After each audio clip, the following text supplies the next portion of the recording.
Last ಆಗಿ BJP ಅವರುಗಳಿಗೆ ಇಷ್ಟೇ, ದಯವಿಟ್ಟು NDRF ಫಂಡನ್ನು ಮಾನ್ಯ ಪ್ರೈಮ್ ಮಿನಿಸ್ಟರ್ ಆದಂಥ ನರೇಂದ್ರ ಮೋದಿ ಸಾಹೇಬರನ್ನ ಕೇಳಿ ಅವ್ರ ಕಾಲುಗಳು ಇವೆ ಅಂತ ತಿಳ್ಕೊಂಡು ನಾನು ಕೇಳ್ತಾ ಇದ್ದೀನಿ. ಅವ್ರ ಕಾಲುಗಳು ಅವ್ರನ್ನ ಹಿಡ್ಕೊಂಡು ಕೇಳ್ತೀವಿ, ನಮ್ಮ NDRF ಫಂಡನ್ನು ಕೊಡಿ ನಮ್ಮ ಸರ್ಕಾರಕ್ಕೆ. ನಮ್ಮ ಕೋಲಾರ ತಾಲೂಕಲ್ಲಿ ನಮ್ಮ ಬಿಜೆಪಿ ಸ್ನೇಹಿತರು ಬಂದು ಕೆಲವೊಂದು ವಿಚಾರಗಳನ್ನು ಮಾತಾಡಿದ್ದಾರೆ.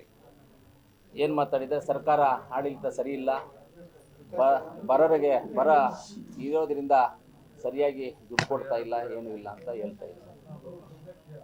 ಸ್ಟ್ರೈಕ್ ಮಾಡೋದು, ಅರ್ಜಿಗಳು ಕೊಡೋದು, ಇದೆಲ್ಲ ಬಂದ್ಬಿಟ್ಟು ನಮ್ಮ ದೇಶದಲ್ಲಿ ಬಾಬಾ ಸಾಹೇಬ್ ಅಂಬೇಡ್ಕರ್ ಕೊಟ್ಟಿರುವಂಥ ಒಂದು ಸಂವಿಧಾನದಲ್ಲಿ ಯಾರಿಗೆ ಎಲ್ಲಿ ಬೇಕೋ ಏನು ಬೇಕೋ ಕೇಳುವಂಥ ಹಕ್ಕು ನಮಗೆ ಕೊಟ್ಟಿದ್ದಾರೆ. ಅದು ಸಂತೋಷ. ಅವ್ರ ಹಕ್ಕನ್ನು ಅವರು ಕೇಳಲಿ. ಏನಂತ ಇವತ್ತು ನಮ್ಮ ಕರ್ನಾಟಕದಲ್ಲಿ ಕಾಂಗ್ರೆಸ್ ಸರ್ಕಾರ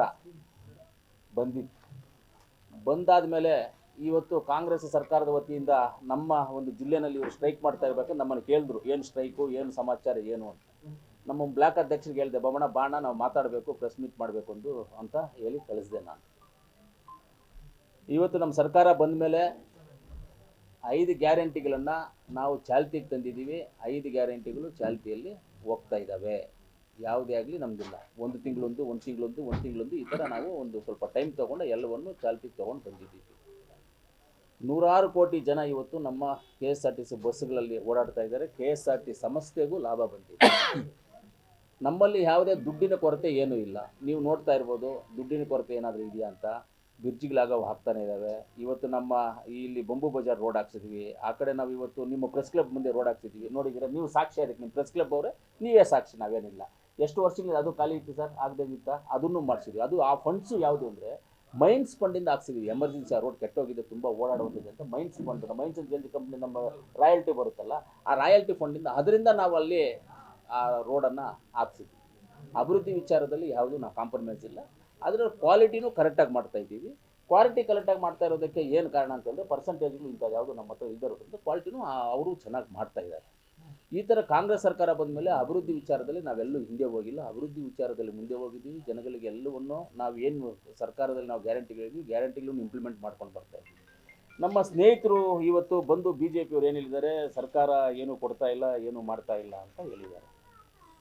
ಬರ ನಿರ್ವಹಣೆಗೆ ಕ್ರಮಗಳು ತೊಗೊಂಡಿರೋದ್ರ ಬಗ್ಗೆ ನಾವು ಹೇಳ್ತೀವಿ. ತಹಸೀಲ್ದಾರು, ನಾನು, EO, ಆಮೇಲೆ ನಮ್ಮ ಅಗ್ರಿಕಲ್ಚರ್ ಡಿಪಾರ್ಟ್ಮೆಂಟು ಅವರೇನು ಕುಮಾರಸ್ವಾಮಿನೂ ಏನೋ ಅವ್ರ ಹೆಸರು, ತೋಟಗಾರಿಕೆ ಕುಮಾರಸ್ವಾಮಿ ಕೃಷಿ ಸುಮಾ, ಇವರು ನಮ್ಮ ಕುಮಾರಸ್ವಾಮಿ ಅವರು. ನಾವು ಬರದ ಬಗ್ಗೆ ನನ್ನ ಒಂದು ಅಧ್ಯಕ್ಷ ಟಾಸ್ಕ್ ಫೋರ್ಸ್ ಕಮಿಟಿ ಇಟ್ಕೊಂಡಿದ್ದೀವಿ. ಆ ಕಮಿಟಿ ವಾಟ್ಸಪ್ ಗ್ರೂಪ್ ಇಟ್ಕೊಂಡಿದ್ದೀವಿ. ಆ ಕಮಿಟಿ ವಾಟ್ಸಪ್ ಗ್ರೂಪಲ್ಲಿ ಎವ್ರಿಡೇ ಏನೇನು ಆಗ್ತಾ ಇದೆ ಅಂತ ಹೇಳ್ತೀವಿ.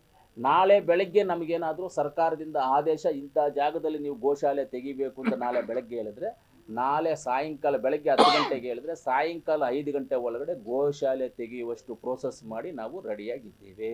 ಬರೋಕ್ಕೆ ಗೋಶಾಲೆನೂ ತೆಗಿತೀವಿ. ಹುಲ್ಲು ಎಲ್ಲಿಂದ ತರಬೇಕು ಅನ್ನೋದನ್ನು ನಾವು ಮಾತಾಡಿಟ್ಕೊಂಡಿದ್ದೀವಿ. ಶ್ರೀಕಾಳಹಸ್ತಿನಲ್ಲಿ ಹುಲ್ಲಿಗೆ ಮಾತಾಡಿಟ್ಕೊಂಡಿದ್ದೀವಿ. ಶ್ರೀಕಾಳಹಸ್ತಿ ಗೊತ್ತಾ, ತಿರುಪತಿಯಿಂದ ಆಚೆ ಕಾಳಹಸ್ತಿನಲ್ಲಿ ಹುಲ್ಲಿಗೆ ಮಾತಾಡಿಟ್ಕೊಂಡಿದ್ದೀವಿ. ನಗರಿಯಲ್ಲಿ ಹುಲ್ಲಿಗೆ ಮಾತಾಡಿಟ್ಕೊಂಡಿದ್ದೀವಿ. ನಗರಿಯಲ್ಲಿ ಹುಲ್ಲಿಗೆ ಯಾಕಂದ್ರೆ ನಿಯರೆಸ್ಟ್ ನಮಗೆ ಬೇಕು ಅಂತ. ಆಮೇಲೆ ನಮ್ಮ ಮಂಡ್ಯ ಕಡೆನೂ ನಾವು ಮಾತಾಡಿಟ್ಕೊಂಡಿದ್ದೀವಿ. ಆ ಕಡೆನೂ ಅಲ್ಲಿ ಕೊಡೋದಕ್ಕೆ ಶಾರ್ಟೇಜ್ ಆಗುತ್ತೆ ಅಂತೇಳಿ ನಾವು ಆಂಧ್ರ ಪ್ರದೇಶನ ಕಾನ್ಸಂಟ್ರೇಷನ್ ಮಾಡಿಕೊಂಡು ಆಂಧ್ರ ಪ್ರದೇಶದಲ್ಲಿ ಚಿತ್ತೂರು, ತಿರುಪತಿ, ಶ್ರೀಕಾಳಹಸ್ತಿ, ನಗರಿ ಈ ಕಡೆ ಎಲ್ಲ ನಾವು ಹುಲ್ಲಿಗೆ ಮಾತಾಡಿಟ್ಕೊಂಡಿದ್ದೀವಿ. ನಾವೊಂದು ಫೋನ್ ಹೊಡೆದಿದ ತಕ್ಷಣ ಅವ್ರು ಲಾರಿನಲ್ಲಿ ಲೋಡ್ಗಳು ತೊಗೊಂಡು ಬಂದು ನಮ್ಗೆ ಕೊಡುವಂಥ ವ್ಯವಸ್ಥೆನಲ್ಲಿ ಕೂಡ ನಾವು ಇಟ್ಕೊಂಡಿದ್ದೀವಿ. ಯಾವುದೇ ಆಗಲಿ ನಮಗೆ ನೀರಕ್ಕೆ ಬಂದು ಎಲ್ಲ ಜಾಗದಲ್ಲೂ ಬೋರ್ಗಳಾಗ್ತಾ ಇದ್ದೀವಿ. ಬೋರ್ಗಳು ಇರೋ ಬೋರ್ಗಳನ್ನು ಬೋರ್ ಮಾಡಿ ಅದನ್ನು ಶಿಲ್ಟ್ ಎಲ್ಲ ತೆಗೆದು ಕ್ಲೀನಾಗಿ ಯೂಸ್ ಮಾಡಿ ಇವಾಗ ಎಷ್ಟೋ ವಿಲೇಜ್ಗಳಲ್ಲಿ ನಾವು ಇವತ್ತು ಅಡಿಷ್ನಲ್ ಬೋರನ್ನು ನಾವು ರೆಡಿಯಾಗಿ ಮೋಟ್ರಾಗಿ ಇಟ್ಕೊಂಡಿದ್ದೀವಿ. ಒಂದು ವೇಳೆ ಈ ಬೋರ್ ನಿಂತೋದ್ರೆ ಈ ಬೋರ್ ಆನ್ ಮಾಡ್ಕೊಳ್ಳುವಂಥ ಸ್ಥಿತಿಗೆ ನಾವು ಇಟ್ಕೊಂಡಿದ್ದೀವಿ. ಅಷ್ಟೊಂದು ಬೇಕಂದರೆ ನಿಮಗೆ ಡೌಟ್ ಇದ್ದರೆ ನೀವು ನಮ್ಮ ಕುಮಾರಸ್ವಾಮಿನ ಕೇಳ್ಬೋದು, ನಮ್ಮ EOನ ಕೇಳ್ಬೋದು, ಆಮೇಲೆ ನಮ್ಮ ತಹಸೀಲ್ದಾರ್ನು ಕೇಳ್ಬೋದು. ಟಾಸ್ಕ್ ಫೋರ್ಸ್ ಕಮಿಟಿನಲ್ಲಿ ನಾವು ಏನು ಮಾಡ್ಕೊಂಡಿದ್ದೀವಿ ಅಂತ. ನಮಗೆ ದುಡ್ಡಿನ ಕೊರತೆ ಯಾವುದೂ ಇಲ್ಲ. DC ಅವರು ಟಾಸ್ಕ್ ಫೋರ್ಸ್ ಕಮಿಟಿಗೆ ಆಲ್ರೆಡಿ 50 ಲಕ್ಷ ರೂಪಾಯಿಗಳನ್ನು DC ಅವರು ತಹಸೀಲ್ದಾರ್ಗೆ EOಗೆ ಕೊಟ್ಟಿದ್ದಾರೆ. ಎಮರ್ಜೆನ್ಸಿಗೆ ನಾವೆಲ್ಲ ಬೋರ್ ಹಾಕ್ಬೋದು, ಯಾವ ರೈತರಿಗೆ ಕೊಡ್ಬೋದು. ಇದು ಟಾಸ್ಕ್ ಫೋರ್ಸ್. ಇಲ್ಲ ನಾನು ಮಾತಾಡ್ಬಿಡ್ತೀನಿ, ಎಲ್ಲ ಮಾತಾಡ್ಬಿಟ್ಮೇಲೆ ನೀವು ಹೇಳಿ. BJPಯವರು ಆರೋಪಗಳು ಮಾಡಿರೋದಕ್ಕೆ ಆನ್ಸರ್ ಹೇಳಿರೋದು ನಾನು. ಅವರು ಮಾಡಿರೋದಕ್ಕೆ ಆನ್ಸರ್ ಹೇಳಿರೋದು. ತಾಲೂಕು ವೈಸ್ ನಿಮಗೆ ಲಿಸ್ಟ್ ಇಲ್ಲೇ ಇದೆ. ತಾಲೂಕು ವೈಸ್ ಲಿಸ್ಟ್ ಇದು ನನ್ನ ಪೇಪರ್ ಅಲ್ಲ, ಜಿಲ್ಲಾಧಿಕಾರಿಗಳ ಕಚೇರಿಯಿಂದ ತೊಗೊಂಡು ಬಂದಿರುವಂಥ ನನ್ನ ಪೇಪರ್. ಆಯಿತಾ? ತಾಲೂಕು ವೈಸು ಇಲ್ಲೇ ಎಲ್ಲ ತಾಲೂಕು ತೊಗೊಂಡಿದ್ದೀನಿ, ಕೋಲಾರದಲ್ಲ. ಕೋಲಾರ ತಾಲೂಕಲ್ಲಿ ಹೈಯೆಸ್ಟ್ 13,433 ಫಲಾನುಭವಿಗಳಿಗೆ ಪರಿಹಾರದ ಮೊತ್ತವನ್ನು ಕೊಟ್ಟಿದ್ದೇವೆ. ಕೋಲಾರ ತಾಲೂಕು, ಬಂಗಾರಪೇಟೆ ತಾಲೂಕು 11,000 ಜನ, KGF 3,000, ಮಾಲೂರು 11,000, ಮುಳಬಾಗಿಲು 5,000, ಶ್ರೀನಿವಾಸಪುರ 7,000. ಇದು ಬೇಕಂದರೆ ಒಂದು ಕಾಪಿ ನೀವು ತೊಗೊಳ್ಳಿ, ಫಲಾನುಭವಿ ಕೊಟ್ಟಿರೋದು.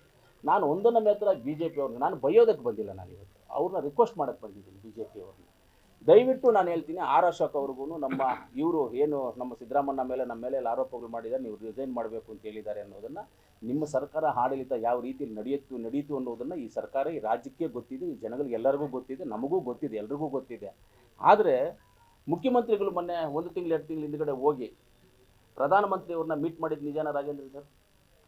ನಮಗೆ ಬರೋಕ್ಕೆ ದುಡ್ಡು ಕೊಡಿ ಅಂತ ಕೇಳಿರೋದು ನಿಜಾನ? ಎಲ್ಲರಿಗೂ ಗೊತ್ತಲ್ಲ, ನಿಮ್ಮ ಟಿವಿಗಳಲ್ಲಿ ನೋಡಿದ್ದೆ, ನಾನು ನಿಮ್ಮ ಟಿವಿಗಳಲ್ಲಿ ನೋಡಿರೋದೆ. NDRF ಫಂಡಲ್ಲಿ ಇದುವರೆಗೂ ದುಡ್ಡು ಕೊಟ್ಟಿಲ್ಲ. ಇವ್ರು ಹೇಳ್ತಾರೆ BJP ಅವರು ಮೊದಲು ಮಾರ್ಚಲ್ಲೇ ಕೊಟ್ಟಿದ್ವಿ ಅಂತ. ಎಲೆಕ್ಷನ್ ಆಗಿದ್ದು ಯಾವಾಗ? ಮೇನಲ್ಲಿ ತಾನೆ ಸರ್ಕಾರ ಅಸ್ತಿತ್ವಕ್ಕೆ ಬಂದಿದ್ದು, ಯಾವಾಗ? ಮೇನಲ್ಲಿ ತಾನೆ. ಅದ್ರ ಮೇಲೆ ತಾನೆ ನಾವು ಬರ ಅಂತ ನಮ್ಮ ಮುಖ್ಯಮಂತ್ರಿಗಳು ಕೊಟ್ಟಿರುವಂಥದ್ದನ್ನು ಕೊಡಬೇಕಾ ಇಲ್ವಾ? ದುಡ್ಡು NDRF ಫಂಡಲ್ಲಿ ಕೊಡಬೇಕಾಗಿಲ್ಲ. ಈಗ ನಮ್ಮ SDRF ಫಂಡಲ್ಲಿ ಕೊಟ್ಟಿದ್ವಿ, ಸ್ಟೇಟ್ ಇದರಲ್ಲಿ ಫಂಡ್ಸನ್ನು ಕೊಟ್ಟಿದ್ದೀವಿ. ಇಲ್ಲಿ ನೋಡ್ಕೊಳ್ಳಿ, ನೀವೇ ನೋಡ್ಕೊಳ್ಳಿ, ಸ್ಟೇಟ್ ಇದರಲ್ಲಿ ನಾವು ಕೊಟ್ಟಿದ್ದೇವೆ, ಸ್ಟೇಟ್ ಇದರಲ್ಲಿ ಕೊಟ್ಟಿದ್ದೀವಿ. ಯಾವ ಥರ ನಾವು ಟಾಸ್ಕ್ ಫೋರ್ಸ್ ಕಮಿಟಿಗಳು ಏನು ಮಾಡಿದ್ದೀವಿ, ಕಂದಾಯ ಇಲಾಖೆ ನಾವು ಟಾಸ್ಕ್ ಫೋರ್ಸ್ ಕಮಿಟಿಗಳು ಮಾಡಿರೋದಕ್ಕೆ ಎಲ್ಲ ಆಧಾರಗಳೆಲ್ಲ ಇಟ್ಕೊಂಡಿದ್ದೀವಿ. ಹಿಂದೆ ಟಾಸ್ಕ್ ಫೋರ್ಸ್ ಕಮಿಟಿಗಳು ಮಾಡಿದ್ದೀವಿ. ಯಾವುದು ಬರದ ಬಗ್ಗೆ ನಾವು ನಮ್ಮ ಮುಖ್ಯಮಂತ್ರಿಗಳು, ಮಾನ್ಯ ಮುಖ್ಯಮಂತ್ರಿಗಳಂತ ಸಿದ್ದರಾಮಣ್ಣನವರು NDRF ಫಂಡ್ ಸೆಂಟ್ರಲ್ ಗೌರ್ಮೆಂಟಿಂದ ನಮಗೆ ಬರದೇ ಇದ್ರೂ, ಆದರೆ ನಮ್ಮ ಸ್ಟೇಟ್ ಗೌರ್ಮೆಂಟಿಂದ ನಾವೆಲ್ಲವನ್ನು ಮಾಡ್ಕೊಂಡು ಹೋಗ್ತಾ ಇದ್ದೀವಿ. ದಯವಿಟ್ಟು ನಾನು BJP ಅವರಲ್ಲಿ, ನಮ್ಮ ಸಂಸದರಲ್ಲಿ ನಾನು ಮನವಿ ಮಾಡ್ತೀನಿ, ಆರ್ ಅಶೋಕ್ ಅವರಲ್ಲಿ, ಬಸವರಾಜ ಬೊಮ್ಮಾಯಿ ಅವರಲ್ಲಿ ಮನವಿ ಮಾಡ್ತೀನಿ, ಹೋಗಿ ಪ್ರೈಮ್ ಮಿನಿಸ್ಟರ್ ಹತ್ರ ಅವ್ರ ಕಾಲು ಹಿಡ್ಕೊಳ್ಳಿ. ಕರ್ನಾಟಕ ರಾಜ್ಯದಲ್ಲಿ ಬರ ಇದೆ, ಸರ್ಕಾರದಿಂದ, ನಮ್ಮ ಕರ್ನಾಟಕ ರಾಜ್ಯದ ಸರ್ಕಾರದಿಂದ ಆಗುವಷ್ಟು ಕೆಲಸವನ್ನು ಮಾಡ್ತಾ ಇದ್ದಾರೆ. ಅದಕ್ಕೆ ದಾಖಲೆಗಳೆಲ್ಲ ಇಟ್ಕೊಂಡಿದ್ದಾರೆ, ಏನು ದುಡ್ಡು ಕೊಟ್ಟಿದ್ದೀವಿ, ಏನು ಕೊಟ್ಟಿಲ್ಲ ಅಂತ ಅನ್ನೋದ್ರ ದಾಖಲೆಗಳು ಇಟ್ಕೊಂಡಿದ್ದಾರೆ. ದಯವಿಟ್ಟು ಪ್ರೈಮ್ ಮಿನಿಸ್ಟರ್ಗೆ ಹೋಗಿ ಕಾಲು ಹಿಡ್ಕೊಂಡು ನಮ್ಮ ಸರ್ಕಾರಕ್ಕೆ, ಕರ್ನಾಟಕ ಸರ್ಕಾರಕ್ಕೆ, ರಾಜ್ಯ ಸರ್ಕಾರಕ್ಕೆ, ಕೇಂದ್ರ ಸರ್ಕಾರದಿಂದ ಬರುವಂಥ NDRF ಫಂಡನ್ನು ಅತಿ ಶೀಘ್ರದಲ್ಲಿ ಬಿಡುಗಡೆ ಮಾಡಿದ್ರೆ ನಾವೇನು ಮನೆಯಲ್ಲಿ ಇಟ್ಕೊಂಡು ನಮ್ಮ ಅಕೌಂಟಲ್ಲಿ ಇಟ್ಕೊಂಡು ನಾವೇನು ತಿನ್ನಬೇಕಾ? ರೈತರಿಗೆ ಕೊಡೋಣ, ರೈತರಿಗೆ ಕೊಡ್ತೀವಿ, ಯಾರಿಗೂ ಕೊಡೋದಿಲ್ಲ ಅಂತಿಲ್ಲ. ಇವತ್ತೇನೋ ನಾವು ಅಕ್ಕಿ ಕೊಡುವಂಥದ್ದು ಕೊಡಿ, ಇವಾಗ 5 kg ಅಕ್ಕಿದು ಎಕ್ಸ್ಟ್ರಾ ದುಡ್ಡು ಕೊಡ್ತಾ ಇರೋದು, 2,000 ರೂಪಾಯಿ ಮನೆಗಳಿಗೆ ಹೋಗ್ತಾ ಇರೋದು, ಯುವನಿಧಿ ಹೋಗ್ತಾ ಇರೋದನ್ನು, ಅದರಲ್ಲೇನೋ ನಮ್ಮ ರೈತರು ಬಡವರು ಅಂತವ್ರು ಅದನ್ನು ಯೂಸ್ ಮಾಡ್ಕೊಂಡೇನೋ ಅಂದ್ರೆ ಕಾಪಾಡ್ಕೊಂಡು ಹೋಗ್ತಾ ಇದ್ದಾರೆ ಅವ್ರನ್ನ. ನೀವು NDRF ಫಂಡ್ ಯಾಕೆ ಕೊಟ್ಟಿಲ್ಲ? ಕೆಲಸ ಕಾರ್ಯ ಇಲ್ಲ ಅಂತ ಬಂದ್ಬಿಟ್ಟು ಸುಮ್ಮನೆ ಬಂದು ಸ್ಟ್ರೈಕ್ಗಳು ಮಾಡಿಕೊಂಡು ಟ್ರಾಫಿಕ್ ಜಾಮ್ ಮಾಡಿ 1 ಅವರ್ ಆಯ್ತು ನನಗೆ ಅಲ್ಲಿಂದ ಇಲ್ಲಿ ಬರೋದಕ್ಕೆ, ಕೋಲಾರಮ್ಮನ ದೇವಸ್ಥಾನ ರೋಡಲ್ಲಿ ಬರೋದಕ್ಕೆ 1 ಅವರ್ ಆಯಿತು. ಏನಕ್ಕೆ ಬೇಕು? ಮಾತಾಡಿ, ಪ್ರೈಮ್ ಮಿನಿಸ್ಟ್ರಿಗೆ ಮಾತಾಡಿ, ನೀವೇ ಮಾತಾಡಿ, ಪ್ರೈಮ್ ಮಿನಿಸ್ಟ್ರಿಗೆ ಮಾತಾಡಿ, ಫಂಡ್ಸನ್ನು ಕೊಡಿಸಿ, ಸರ್ಕಾರಕ್ಕೆ ಕೊಡಿಸಿ. ಇಲ್ಲ ತೊಗೊಂಡು ಬಂದು ಪ್ರೈಮ್ ಮಿನಿಸ್ಟರ್ ಆದಮೇಲೆ ಇಲ್ಲಿ ಕಾಪಿ ತೊಗೊಂಡು ಬಂದು ಇಟ್ಕೊಂಡು ನಾವು ಪ್ರೈಮ್ ಮಿನಿಸ್ಟರ್ ಹತ್ರ ಹೋಗಿ ನಾವು ಆರ್ಡರ್ ಮಾಡಿಸ್ಕೊಂಡು ಬಂದಿದ್ದೀವಿ, ನಮ್ಮ ರೈತರಿಗೋಸ್ಕರ ಆರ್ಡರ್ ಮಾಡಿಸ್ಕೊಂಡು ಬಂದಿದ್ದೀವಿ, ಇಲ್ಲಿ ರಾಜ್ಯದಲ್ಲಿರ್ತಕ್ಕಂಥ ನಾಯಕತ್ವದಲ್ಲಿ ಅವ್ರು ಯಾರು ಹೋಗಿ ಮಾತಾಡಿಲ್ಲ ಅಂತ ಹೇಳಿ ಬಂದು ನೀವು ಆರ್ಡರ್ ಮಾಡಿಸ್ಕೊಂಡು ಬಂದು ಸುಮ್ಮನೆ ಬಂದ್ಬಿಟ್ಟು ನಾನು ನೋಡಿದೆ, ವಿಡಿಯೋಸು ನೋಡಿದೆ, ಅವ್ರು ಕಳಿಸಿರುವಂಥ ವಿಡಿಯೋಸು ನಿಮ್ಮಲ್ಲಿ ಮಾತಾಡಿ ಓಪನ್ ಚಾಲೆಂಜ್ ಮಾಡಿದ್ದಾರೆ. ಏನಾದರೂ ನಯ ಪೈಸೆ ಬಿಡುಗಡೆ ಮಾಡಿದರೆ ದಾಖಲೆ ತೋರಿಸಿ, ನಮ್ಮ ಸವಾಲಿಗೆ ರೆಡಿ ಇದ್ದೀನಿ, ಓಪನ್ ಡಿಬೇಟಿಗೆ ರೆಡಿ ಇದ್ದೀನಿ ಅಂತ ಹೇಳಿದ್ದಾರೆ. ಬಟ್ ದಾಖಲೆ ಏನು ತೋರಿಸಿಲ್ಲ, ಅವ್ರಿಗೆ ಗೊತ್ತಾಗಿಲ್ಲ. ಅವ್ರಿಗೆ ಯಾಕೆ ಗೊತ್ತಾಗಿಲ್ಲ? ನಾನು ಕೋಲಾರಲ್ಲಿ ಸ್ಟ್ರೈಕ್ ಮಾಡಿದ್ದು, ನಾನು ಕೋಲಾರ ಬಗ್ಗೆ ಮಾತಾಡ್ತೀನಿ, ರಾಜ್ಯದ ಬಗ್ಗೆ ಮಾತಾಡಲ್ಲ. ರಾಜ್ಯ ಮಟ್ಟದ ಬೇರೆ ತಾಲೂಕು ನನಗೆ ಗೊತ್ತಿಲ್ಲ. ನಾನು ಕೋಲಾರ ಶಾಸಕನಾಗಿ ನಮ್ಮ ಬ್ಲಾಕ್ ಕಾಂಗ್ರೆಸ್ ಅಧ್ಯಕ್ಷರ ನೇತೃತ್ವದಲ್ಲಿ ಕೋಲಾರ ತಾಲೂಕು ಬಿಟ್ಟು ಬೇರೆ ತಾಲೂಕು, ಅದನ್ನ ನಾನು ಕೋಲಾರ ಕಳಿಸಿಂದ ನಮ್ಗೆಲ್ಲ ಬಂದಿದೆ.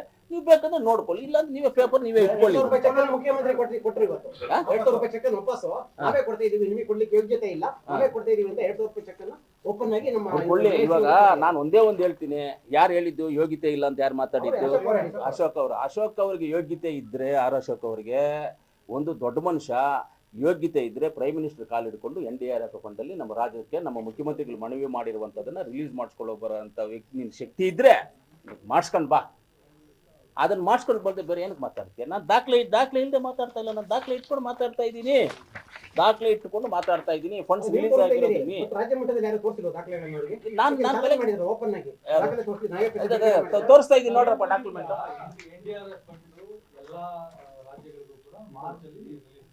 ಅಷ್ಟರೊಳಗಡೆ ರಾಜ್ಯ ಸರ್ಕಾರ ರೈತರು ಕೊಡಬೇಕು ಅಂತ ಅವ್ರ ಡಿಮ್ಯಾಂಡ್. ಅವರು ಬಿಟ್ಟಿಲ್ಲ, ಅದು ನಾರ್ಮಲ್ ಆಗಿ ಮಾರ್ಚ್ ಫೆಬ್ರವರಿನಲ್ಲಿ ಅದು ರಿಲೀಸ್ ಆಗೋದು. ಅಲ್ಲಿವರೆಗೂ ಯಾಕೆ ಕಾಯಿಸ್ಬೇಕು? ಬೇರೆ ಬೇರೆ ಇದಕ್ಕೆಲ್ಲ ದುಡ್ಡು ಕೊಟ್ಟಿದ್ದಾರೆ. ಈಗ ಯಾವ್ದೋ ಬೇರೆ ಅಲ್ಪಸಂಖ್ಯಾತರು ಇದಕ್ಕೆಲ್ಲ ಕೇಳಿದ್ರು ಇಮಿಡಿಯೇಟ್ ಆಗಿ 2 ದಿನ 3 ದಿನ ರಿಲೀಸ್ ಮಾಡಿದ್ರು. ರೈತರಿಗೆ ಯಾಕೆ ಕೊಟ್ಟಿಲ್ಲ ಅಂತ ಅವ್ರು ಇಲ್ಲ ಇವಾಗ ರೈತರಿಗೆ ಬಂದ್ಬಿಟ್ಟು ಕೊಟ್ಟಿಲ್ಲ ಅಂತಿಲ್ಲ, ಕೊಟ್ಟಿರೋದಕ್ಕೆ ನಿಮ್ಗೆ ಪ್ರೂಫ್ ಕೊಡ್ತಾ ಇರೋದು ನಾನು, ಕೊಟ್ಟಿರೋದಕ್ಕೆ ರೈತರಿಗೆ ಪ್ರೂಫ್ ಕೊಡ್ತಾ ಇದ್ದೀನಿ. ನೋಡಿ ಇಲ್ಲಿ ಕೋಲಾರ ತಾಲೂಕಲ್ಲಿ ಕೊಟ್ಟಿರುವಂಥ ರೈತರಿಗೆ ಕರೆಕ್ಟಾಗಿ ನಂಬರೇ ಬರ್ಕೊಳ್ಳಿ ನೀವು.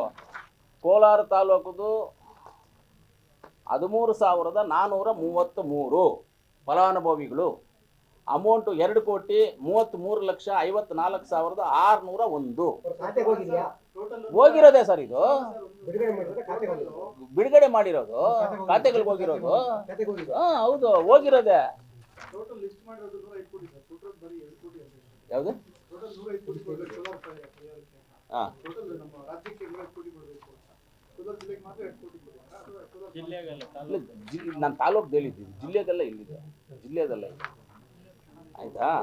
ಆಯ್ತಾ ಸರ್? ನೀವು ಕೇಳಿದ್ರಿ ಸರ್ ರಾಜೇಂದ್ರ ಸರ್, ನೀವು ಕೇಳಿದ್ರಿ. ಅವರು ರಾಜ್ಯದೆಲ್ಲ ಮಾತಾಡಿ ಯಡಿಯೂರಪ್ಪನ ಮಾರ್ಚಿದು ಅಂತ.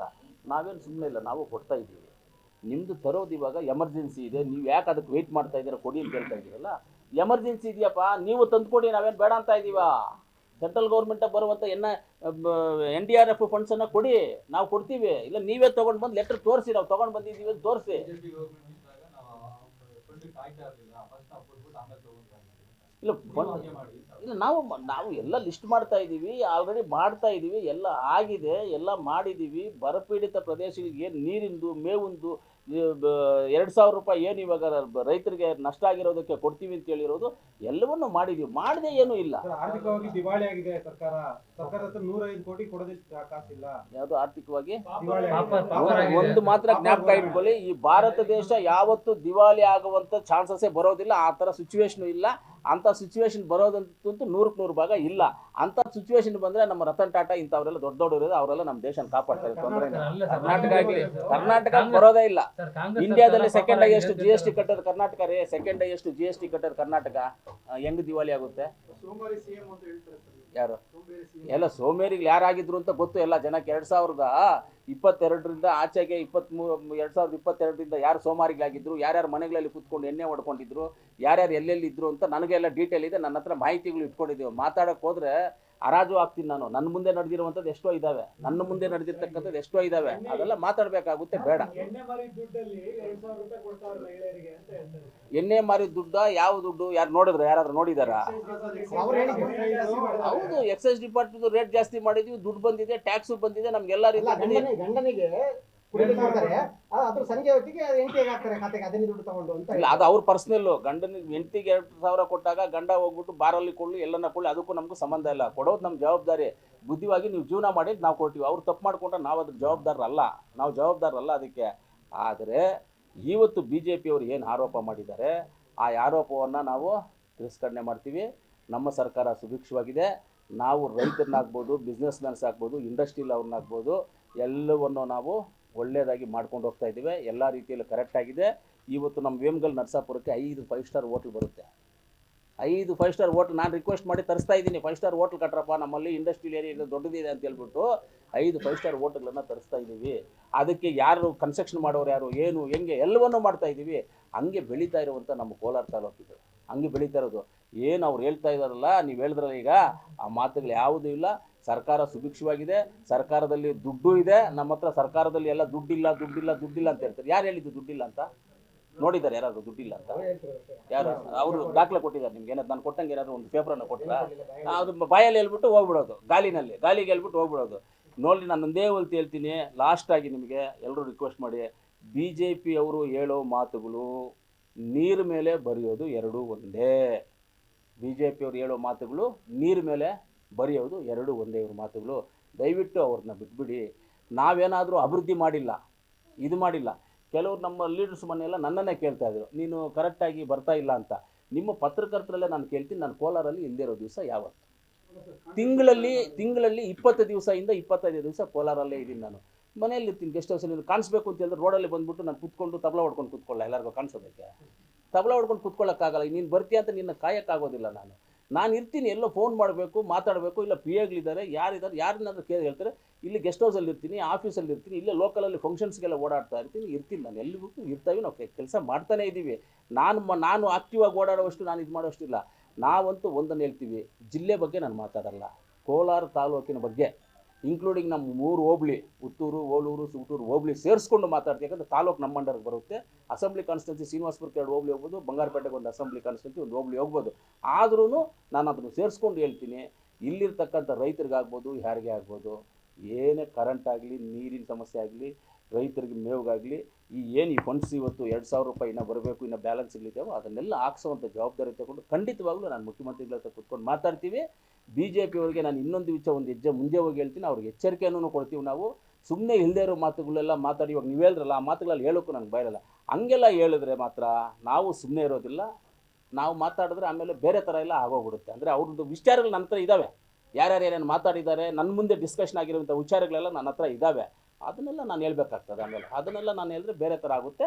ದಯವಿಟ್ಟು ಅದನ್ನೆಲ್ಲ ಹೇಳೋದು ಬೇಡ. ನಾನು ಆರ್ ಅಶೋಕಣ್ಣ ಅವ್ರಿಗೂ ಹೇಳ್ತೀನಿ, ಬಸವರಾಜ ಬೊಮ್ಮಾಯಿ ಸಾಹೇಬ್ರಿಗೂ ಹೇಳ್ತೀನಿ, ನಾನೆಲ್ಲವನ್ನೂ ಕರ್ನಾಟಕಕ್ಕೆ ಇರುವಂಥ ಸರ್ಕಾರಕ್ಕೆ ನೀವು ಸಪೋರ್ಟ್ ಮಾಡಿ, ಕೇಂದ್ರ ಸರ್ಕಾರದಿಂದ NDRF ಫಂಡನ್ನು ತರಿಸಿ ಮಾತಾಡಿ. ಆದರೂ ಕೇಳ್ಕೊಳ್ತೀನಿ ನಾನು, ಪ್ರೈಮ್ ಮಿನಿಸ್ಟ್ರಿಗೆ ಹೋಗಿ, ಸ್ವಾಮಿ ಇದೇ ನಿಮ್ಮ ಕಾಲುಗಳು ಅಂತ ಕಾಲುಗಳು ಹಿಡ್ಕೊಳ್ಳಿ, ಅವ್ರ ಕಾಲುಗಳು ಹಿಡ್ಕೊಂಡು ತರಿಸ್ಲಿ.